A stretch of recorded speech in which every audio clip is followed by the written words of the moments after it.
안녕하세요. 올해 결혼을 앞두고 있는 30대 초반의 여자입니다. 마냥 행복하기만 할 시기인데 예비 신랑인 남자친구는 별것도 아닌 거라 하지만 저에게는 큰 문제라서 혼자서 소갈이 하듯이 고민하다가 이렇게 사연을 한번 보내보게 되었습니다. 처음 써보는 글이라서 두서가 없을 수도 있지만 아무쪼록 이해해 주시고 저에게 좋은 이야기 한마디씩 부탁드릴게요. 예비 신랑인 남자친구는 저보다 2살 연상입니다.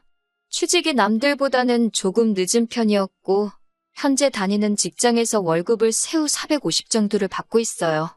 기본급이 최저시급으로 계산돼서 실제로는 140만 원이 조금 안 되는 월급을 벌고 있기는 하지만 일하는 결과에 따라 추가로 수당이 나와서 월급이 저렇게 높습니다. 영업과 관련된 일을 하고 있기 때문에 아무리 못 벌어도 한 달에 400만 원은 안정적으로 벌고 있다고 말해줬어요. 저는 미술을 전공해서 현재는 디자인 계통 일을 하고 있고 원래는 국내에서 이름 있는 회사를 다니다가 회사를 나와서 혼자 프리랜서로 활동을 하고 있습니다. 일을 받아오는 만큼 벌이가 많은 편이라 회사에서 받는 안정적인 수입을 포기한 건 아쉬운 일이지만 회사 다닐 때보다 시간을 탄력적으로 활용할 수 있어서 다시 회사로 돌아가고 싶다는 생각을 해본 적이 없어요. 벌이는 평균적으로 한 달에 300만 원 근처를 오고 가고는 있지만 말씀드린 대로 시간을 엄청 탄력적으로 활용을 하고 있는 상황이고 제가 조금만 더 욕심낸다면 남자친구가 벌어오는 돈만큼을 저도 벌어올 수 있습니다.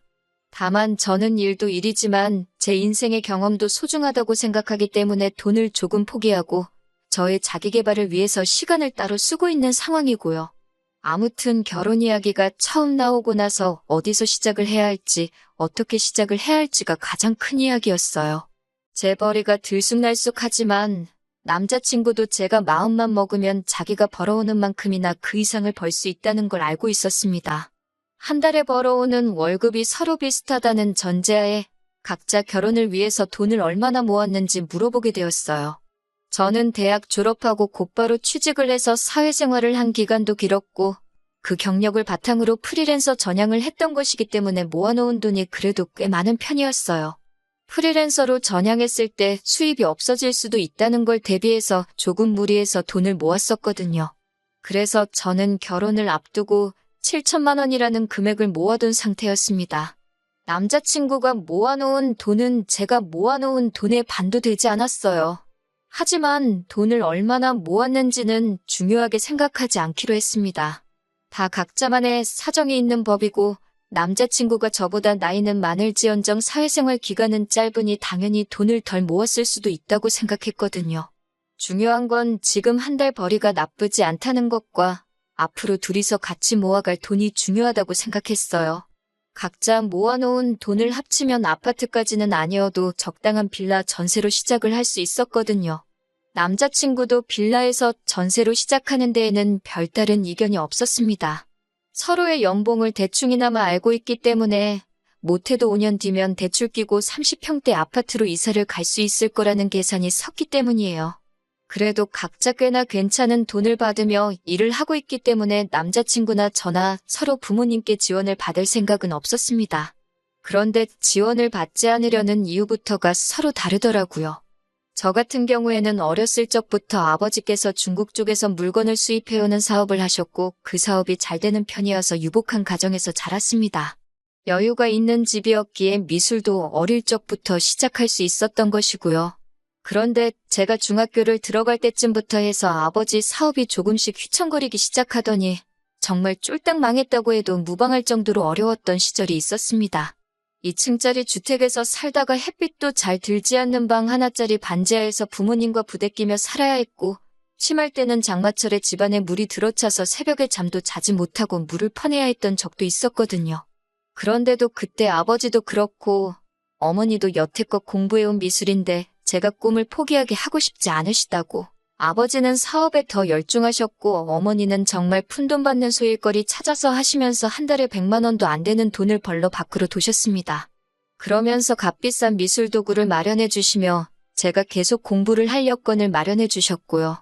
아무튼 그렇게 어렵게 살다가 제가 미대 입시를 본격적으로 준비하기 시작한 시점부터 아버지 사업도 다시 일어나게 되었고 그때 어머니께서 포기하지 않고 제 뒷바라지를 해주신 덕에 좋은 학교 나와서 좋은 회사에 들어갈 수 있었고 그 회사에서의 경력을 바탕으로 지금도 남들보다 좋은 조건으로 편하게 돈을 벌고 있는 거나 마찬가지니까요. 아버지 사업은 현재까지도 잘 되고 있는 편이고 솔직히 지원해 주신다면 모자람 없이 지원해 주실 수 있는 두 분이시지만 저는 어느 정도 보답의 의미로 두 분의 도움 없이 결혼을 하려던 계획이었어요. 하지만 남자친구의 상황은 그게 아니더라고요. 남자친구의 경우는 정말 말 그대로 남자친구가 집안의 기둥 역할을 하고 있기 때문에 부모님의 지원을 기대할 수 없는 상황이었던 거예요. 그러면서 연애하는 동안은 제게 한 번도 말하지 않은 사실을 말해주더라고요. 사실 현재 남자친구가 받는 월급에서 월급날이 되면 자동으로 남자친구 부모님 통장으로 200만 원이 이체가 되고 있다고 하는 거예요. 그건 두 분의 생활비라고 하더군요. 사실 그 돈의 반이라고 해도 깜짝 놀랄 만한 액수인데 생각보다 많은 돈을 부모님께 드리고 있는 것 같아서 많이 놀랐어요. 하지만 그보다 저를 더 놀라게 한 건 남자친구는 우리가 결혼을 하게 되더라도 이 돈을 드리는 걸 그만두고 싶지 않다며 이어서 꺼낸 말이었습니다. 그렇게 하는 게 자식된 도리라고 너무나도 당연한 듯이 말하길래 아무리 그래도 그렇지 그건 좀 심하지 않는가 하고 생각하는 제가 잘못되었나 싶기까지 했어요. 월급이 상당한데 모아놓은 돈이 적은 이유가 따로 있었구나 싶었습니다.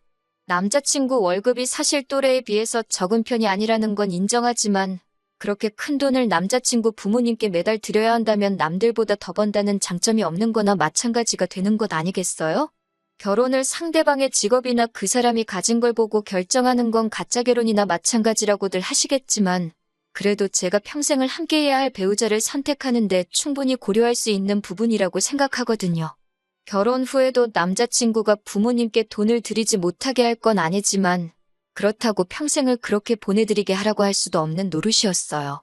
그리고 지금이야 200만 원이지만 앞으로 결혼 후에도 남편 벌이가 더 좋아지게 된다면 그 금액으로 동결되는 게 아니라 더 많은 돈을 드릴 수도 있겠다는 생각도 들었어요.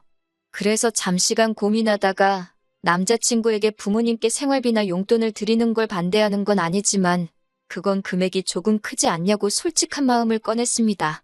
돌아온 건 남자친구의 황당한 반응이었어요.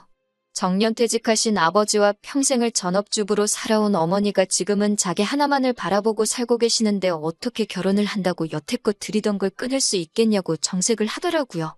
저희 어머니께서 제 공부를 계속 시키시겠다고 이 고생 저 고생한 걸 직접 눈으로 봐왔으니 어머니가 더 고생하지 않게 하고 싶은 그 마음은 이해가 충분히 가는 바였습니다.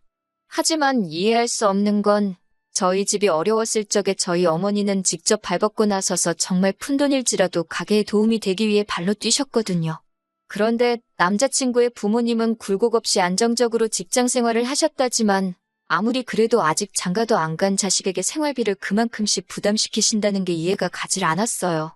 반대의 입장이라면 저희 어머니께서는 분명 제가 부담을 갖게 하지 않기 위해서 다시 일을 시작하셨을 거라 믿어 의심치 않았거든요. 그래도 결혼하게 되면 시부모님이 되실 분들인데 그게 잘못되었다는 둥 말을 꺼낼 수는 없었습니다. 남자친구와 더 투닥거리 하고 싶지도 않았고요. 그래서 대충 이야기를 마무리 짓고 집으로 돌아왔습니다. 집으로 돌아오는 길에도 계속해서 머릿속에 숫자들만 오고 가고 아무리 그래도 돈을 그렇게 드리는 게 맞나 싶은 생각이 들다가 자식된 도리로 효도를 못하게 할 수도 없는 노릇 아닌가 하는 생각을 하다가 그렇게 갈팡질팡 한참을 생각하고 있었습니다. 남자친구 말에 그러겠다 대답을 한 적이 없으니 남자친구도 제 대답을 기다리고 있을 거예요. 다행히 영업 관련 일을 하고 있는 남자친구 직업 특성상 이번 주 내내 도통 시간이 나지 않는다 하여 아직 대답은 하지 않았어요. 하지만 제가 언제까지 피한다고 피해지는 사이도 아니고 그렇게 하자고 하기도 그렇고 그렇게 하지 말자고 하기도 그런 상황입니다. 정말 어떤 대답을 하는 게 가장 좋을까 벌써부터 걱정이 되네요. 어떻게 해야 하는 게 좋은 건가요?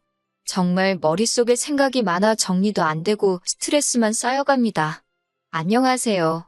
남자친구가 결혼 후에 부모님께 생활비로 200씩 보내겠다는 말에 스트레스를 받고 있던 예비 신부입니다. 남자친구와 완벽하게 이별하게 되어서 후기를 보내달라는 요청에 이렇게 다시 한 번 더 펜을 들었습니다. 아무튼 남자친구와 그 이야기를 나눈 뒤로 어떻게 운이 좋았던 건지 남자친구의 일이 바빠져 시간을 벌 수 있었어요.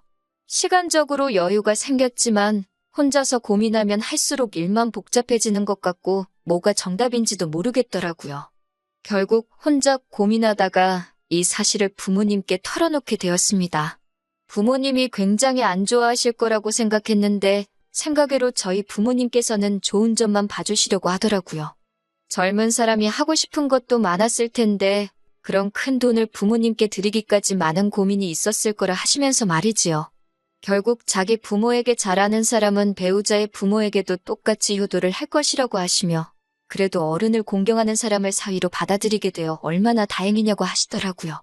저희 부모님께서 제게 제안을 하나 하셨고 저는 그 제안을 듣자마자 이 기쁜 소식을 남자친구에게 알려야겠다 싶어서 그동안 이 핑계 저 핑계를 대며 만남을 피해왔던 남자친구에게 곧바로 연락을 했습니다. 남자친구가 눈치가 없는 편이었기 때문에 제가 그동안 그런 고민으로 만남을 피해왔다는 생각은 전혀 하지 못했나 봐요. 그래서 평소처럼 만나 데이트를 즐기다가 남자친구에게 제가 먼저 말을 건넸지요. 오빠가 결혼 후에 부모님께 200만 원을 드린다는 말을 집에서 곰곰이 생각해봤다고 말을 꺼내니 이제 와서 또 그 이야기를 하냐는 듯한 반응을 보이며 짜증을 내더라고요. 다 끝난 이야기 아니냐. 이 이야기에 대해서 더 이야기를 하고 싶지는 않다는 식으로 말을 꺼내는 걸 보니 이제 와서 생각해보면 남자친구 본인도 자기가 얼마나 말도 안 되는 이야기를 꺼냈는지 어렴풋이 알고 있었던 것 같아요. 아무튼 저도 아랑곳하지 않고 저희 이야기를 이어갔습니다. 저도 결혼을 하고 나면 오빠와 똑같이 부모님에게 200만 원씩을 드려야겠다고요. 자기 부모님한테는 금액적인 조정 없이 여태 드리던 대로 200을 주겠다던 남자친구의 말과는 달리 제가 제 손으로 번 돈을 가지고 저희 부모님께 돈을 드리겠다는 말에 남자친구는 어이없다는 반응을 먼저 보였습니다. 처음으로 꼬투리 잡는 게 제 월급이었어요. 저는 자기보다 돈을 적게 버는 편이니 당연히 그 금액이 커서는 안 된다고 비율상으로 맞지 않는다고 하더라고요. 그런 부분은 제가 일을 조금만 더 하면 오빠가 버는 만큼 벌 수 있으니 걱정하지 말라고 했어요. 그랬더니 이번에는 저희 부모님 이야기를 들먹이더라고요.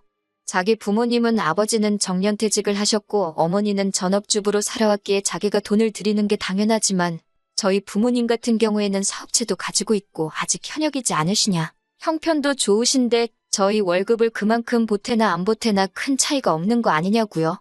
그래서 저는 알겠다고 대답했습니다. 그리고 저희 부모님께서 하신 제안을 남자친구 앞에 꺼냈어요. 오빠가 부모님께 잘 하고 싶다는 말을 듣고 우리 부모님께서 집을 지원해 주시기로 했다고요. 그래서 집을 그냥 받는 대신에 오빠가 부모님께 주는 만큼의 돈을 저도 드리고 싶어서 꺼내본 이야기다 말해줬어요. 그랬더니 오빠는 당장에 한 달에 200만 원씩 드린다는 이야기를 저희 부모님과 이미 이야기를 나눴는지 물어보더라고요. 그런 이야기는 따로 나눈 적이 없다. 돈을 드리는 건 순전히 나 혼자만의 생각이다 이야기를 하니 안도의 한숨을 내쉬더라고요. 그러자 오빠는 저희 부모님이 여유가 돼서 집을 해주신다는데 너가 그런 큰 금액을 드릴 이유가 뭐가 있겠냐고 하더라고요. 요즘 100세 시대라는데 200만 원씩 40년을 드리면 1년 12달에 40년, 그 돈만 해도 10억이 가까운 돈이라면서 말도 안 되는 소리라고 하더라고요. 그 돈이면 그냥 대출받아서 10억짜리 집을 사고 말겠다 하면서 저보고 계산을 못한다는 식으로 말을 하더라고요. 솔직히 어이가 없었습니다. 제가 그렇게 말을 꺼낸 것도 남자친구를 떠보기 위해 꺼낸 말이었는데 100세 시대 운운하면서 말도 안 되는 계산을 하는 게 어이가 없었어요. 남자친구 계산이 틀린 건 아닌데 그 계산대로라면 남자친구는 자기 부모님한테 10억을 주겠다고 저한테 이미 선언한 거나 마찬가지잖아요? 저는 집이라도 받아오겠지만 남자친구는 그냥 생 돈을 부모님께 그대로 드리는 거나 마찬가지였으니까요. 이미 남자친구가 저희 부모님께 돈을 드리는 게 말도 안 된다는 식으로 처음 말을 꺼냈을 때 이미 이 남자와 결혼하겠다는 마음을 정리했어요. 저희 부모님의 제안을 마음을 정리한 뒤에 말한 것도 정말 어디까지 썩어빠진 거 지근성을 가지고 있나 떠보기 위함이었지요. 그런데 정말 제가 별소리 없이 부모님이 집을 해주신다는 제안까지 말을 해줬으니 아주 저부터 저희 부모님까지 호구 중에 호구를 잡았다고 생각했던 것 같아요. 자기가 하는 효도와 제가 하는 효도가 조건상으로는 똑같은데 부모님의 형편 따라 달라진다고 말하는 게 어이가 없었습니다. 그래서 저는 남자친구에게 저희 부모님이 해준 마지막 제안을 해줬어요. 내가 결혼하면 우리 부모님은 아마 은퇴를 하시게 될 것이며 아버지가 하고 계신 사업체는 나에게 물려주기로 되어 있지만 나는 미술 쪽 일을 그만두고 싶은 생각이 없다고 했다고. 그랬더니 아버지가 그러면 나와 결혼할 상대방에게 사업을 물려주면 어떻겠냐고 제안을 했다고요. 그때부터 남자친구의 눈동자가 흔들리기 시작했어요. 남들 비윗장 맞춰가며 하는 일에 실증도 많이 나 보였었는데 아버지가 사업체를 물려줄 수도 있다는 말에 관심이 가기 시작한 것이죠. 남자친구는 정말 벅차오르는 듯한 표정을 숨기지 못하면서도 그 상황에서는 한번 튕기더라고요. 아마 그때까지도 구구절절히 남자친구에게 유리한 제안을 계속해서 꺼내고 있으니 제가 마치 자기 아니면 다른 사람을 만날 생각도 없고 자신과 결혼하려고 환장한 여자라고 생각했나 봐요. 자기가 어떻게 그 사업을 곧바로 물려받겠냐며 우리가 결혼을 하고 나면 자기가 지금 다니는 회사를 그만두고 아버지 회사로 들어가서 일을 배우는 게 순서가 아니겠냐고 하면서요. 그러면서도 그렇게 자기에게 유리한 제안을 들려줬는데도 끝까지 부모님 용돈 드리는 이야기에 대해서 다시 생각해보려 하는 모습은 하나도 없더군요. 그때 남자친구와 결혼할 생각이 싹 사라지기는 했지만 이별의 말을 꺼내는 게 너무 어려워서 아무 말도 하지 못하고 그냥 집에 들어와 버렸습니다. 그리고 남자친구에게 어떻게 이별하자는 말을 꺼내야 할까 하루하루 고민하면서 보내고 있었는데 얼마 뒤 남자친구에게 연락이 왔어요. 언제부터 아버지 회사에 출근하면 되냐고 말이죠. 자기는 지금 회사를 그만두고 오는 길이라고요. 그 말을 듣고 나서야 비로소 저도 닫혀있던 입이 뚫리더라고요. 누가 오빠한테 아빠 회사를 물려준다고 그랬냐 따지니 남자친구가 당황한 목소리로 너가 분명히 장인어른께서 결혼할 상대방에게 회사를 물려주기로 했다고 하지 않았느냐고 하면서요. 그래서 제가 그건 맞는데 왜 우리 아빠가 오빠한테 장인어른이냐고 오빠랑은 결혼 이야기가 오갔을 뿐이지 아직 양가 부모님도 안 만난 상황이 아니냐고 했어요. 그랬더니 남자친구는 잔뜩 당황한 목소리로 그게 무슨 말이냐고 하더라고요. 그래서 저는 오빠가 자기 부모님한테만 용돈을 드리고 우리 부모님한테는 안 줘도 된다는 그 말을 했을 때 이미 결혼하고 싶다는 마음을 접은 상황이라고? 미리 말 안 해줘서 미안하지만 오빠도 부모님 용돈 이야기부터 회사 그만두는 것까지 나한테 한마디 상의 없이 혼자 정한 거 아니냐고.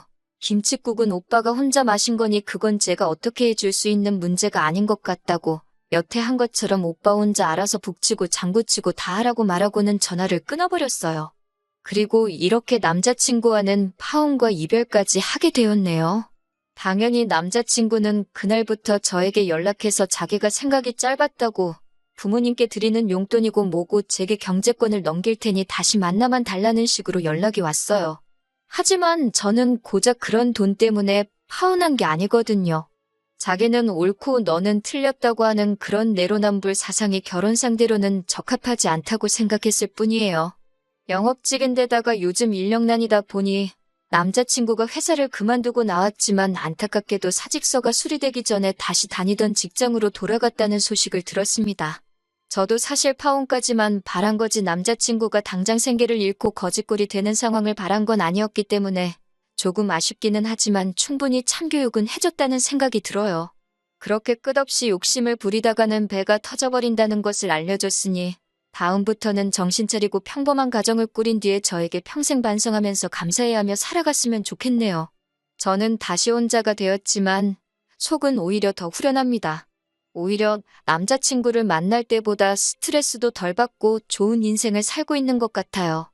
개인 시간을 중시해서 일을 조금만 했지만 이제부터는 일도 늘리고 재벌이도 늘려서 다른 사람에게 일단 얕보이지 않는 것부터 시작해보려고 합니다. 저한테 앞으로 좋은 일만 있도록 다들 응원해주세요.